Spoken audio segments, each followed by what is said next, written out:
I saw you really cracking up over there when you were hugging your mom. What emotions were coming to the front? This is the whole journey, the whole process of starting the lifting all the way to, coming to where I am. It's been a long road.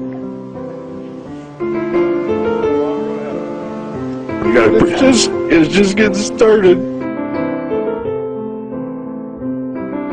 I don't know, at least in my mind, a better underdog story than this man. I mean, here he is, a man who grew up with no parents, went from foster home to foster home, had to fend for himself in a very, difficult world, had no parental guidance, had no parental leadership, really had no one advising him on how to be a man or a person in society, in regular society. And here he was now, one of the top bodybuilders in the world. The motivation was always to be the best bodybuilder I could be, and to be, honestly, the best Jay Cutler I could be.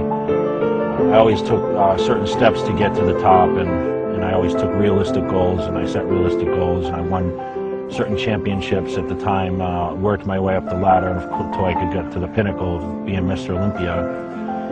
And what happened was my goal was to be the best, and I achieved that, and of course carried it for a couple of years. Now my quest once again is to be the best bodybuilder. I carried it as a champion for 2 years, and now I'm fighting to get that title back. I lost that title last year. I'm hungry to win one more, at least one more. So my goal is still to be the best built man in the world, and that's what we do to train for Mr. Olympia, and we're fighting for the ultimate title.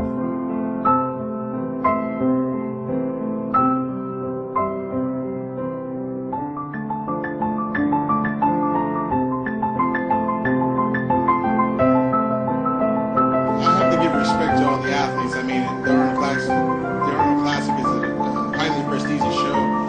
And some of the best bodybuilders in the world, pretty much all the best bodybuilders in the world, excluding Mr. Olympia, normally do the Arnold Classic. So it's a great honor and a privilege to do the contest. Dexter Jackson being a two-time champion, and also everyone that's doing that show at one point in time, won one of these shows. So they're all champions in my mind. So it's definitely going to be an exciting event.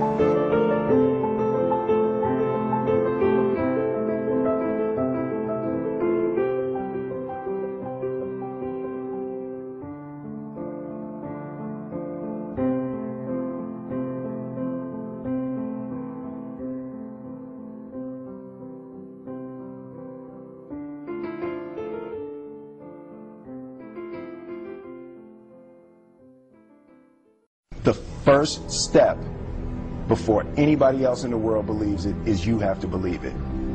There's no reason to have a plan B because it distracts from plan A. It's something that truly exists in all of us. It's very simple. This is what I believe, and I'm willing to die for it. Period. There's no easy way around it. No matter how talented you are, your talent is going to fail you if you're not skilled. If you don't study, if you don't work really hard and dedicate yourself to being better every single day.